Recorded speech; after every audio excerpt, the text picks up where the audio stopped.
Picture this. One week where three totally different worlds collide. In one corner, politicians trying to claim credit for an AI boom. In another, homeowners watching mortgage rates like it's a thriller. And in the third, a wellness scene obsessed with longevity hacks. Today we're telling that story as one connected moment. Money, technology, and the chase for a better future. It really does feel like we're living in a timeline where the conversation shifts every 5 minutes. 1 minute it's AI presidents, the next it's, why is my mortgage payment still insane? And then somehow we end up at, should I be tracking my heart rate variability? Let's start with the loudest claim of the week. Kevin O'Leary floated the idea that Donald Trump could end up remembered as the AI president. And it raises a real question. Who gets credit for a technological era?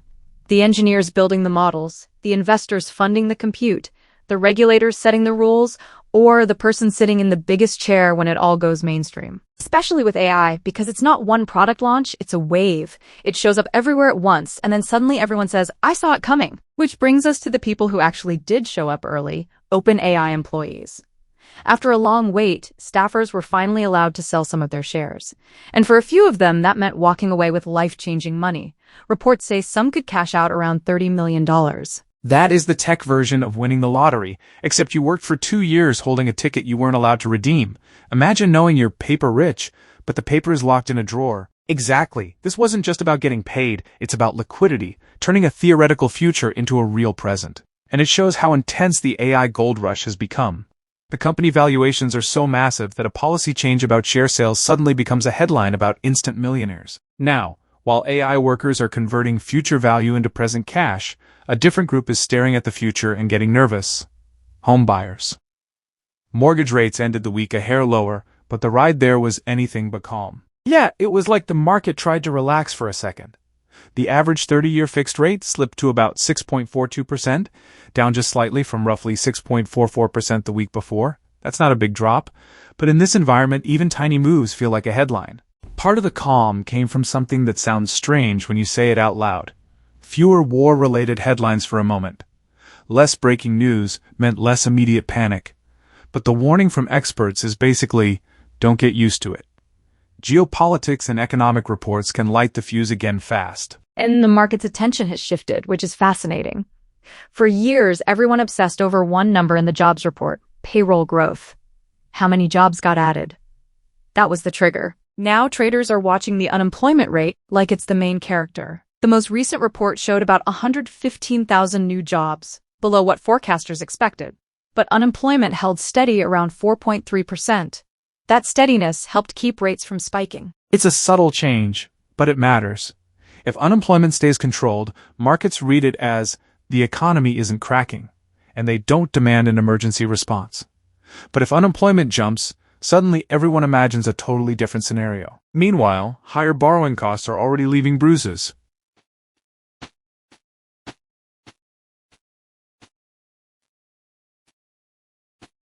Mortgage applications fell around 4.4% last week. And refinancing, remember when everyone refinanced every 5 minutes? That activity dropped to its lowest point since 2025. Refi being dead is a big psychological shift. It used to be people's easy financial undo button. Rates dropped, and they'd reset their payment. Now there's no reset. There's just endurance. And on the home buying side, the market is pulling in two directions. New home sales rebounded in March, climbing to about 682,000 after a weaker stretch earlier in the year. But prices dipped a little, and inventory is still tight. Right, the month supply measure is down around 8.5, which basically tells you choices are still limited. And when choices are limited, affordability gets even uglier, especially for first-time buyers. That's the key tension.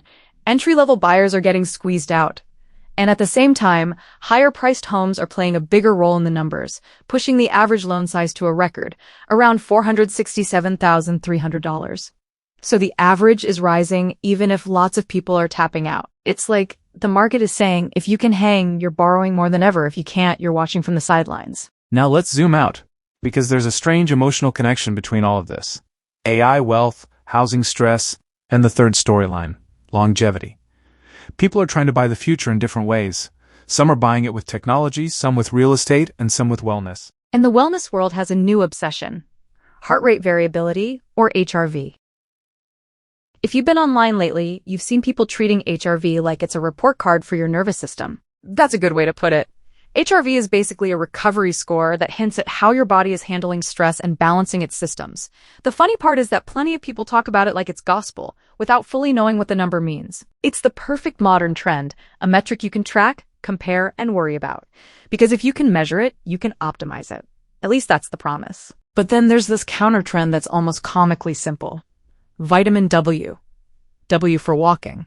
Some wellness voices are pushing the idea that instead of complicated routines, you take little movement snacks during the day, short walks, bits of activity, consistent momentum. I love that because it's almost rebellious. Everyone wants a high-tech solution, and then someone says, what if you just walked more, and somehow it's still a headline. Even the examples are powerful. Sir David Attenborough, nearing 100, has attributed his staying power to simple daily habits.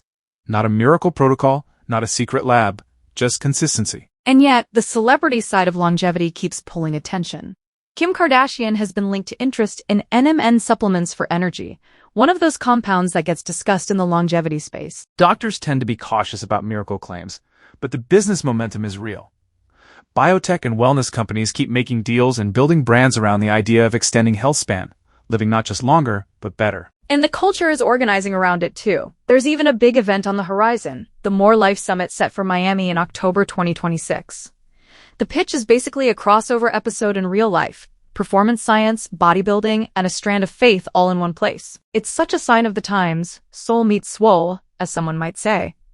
People want meaning and muscles, data and spirituality all bundled together. Then there's the pharmacy factor. GLP-1 peptides like Ozempic and Zepbound started as diabetes treatments and became the biggest weight loss story in years. Now the question being asked is, could they also affect longevity? Could the weight loss revolution turn into an aging reduction revolution? We don't have a tidy answer yet, but you can feel the curiosity building. And it's not just vanity, it's the idea that managing weight and metabolic health could change the trajectory of aging-related diseases. So when you stack it all together, this week's story becomes pretty clear. In AI, people are trying to name the era and cash out the upside. In housing, people are trying to time a market that refuses to settle. And in wellness, people are trying to turn aging into a solvable problem. And the tension tying it all together is uncertainty.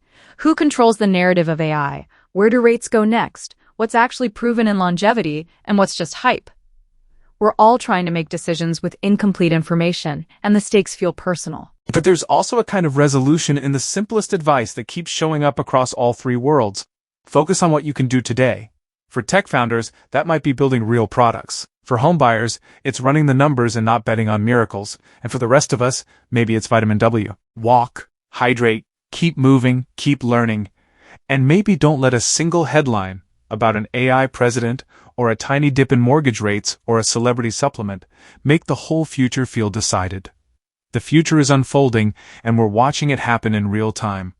Please subscribe at IamHealthyMoney.com. It would mean so much more than you know. I will continue to bring you fascinating subjects with all the research so you don't have to do it all alone. We will learn together and then wait until the end of each video for a sneak peek into the next research project. Life has its ups and downs, but you're not alone. From 10 to 110, we're in this together, right here, right now. We love ya. And I'm coming on this long and wide.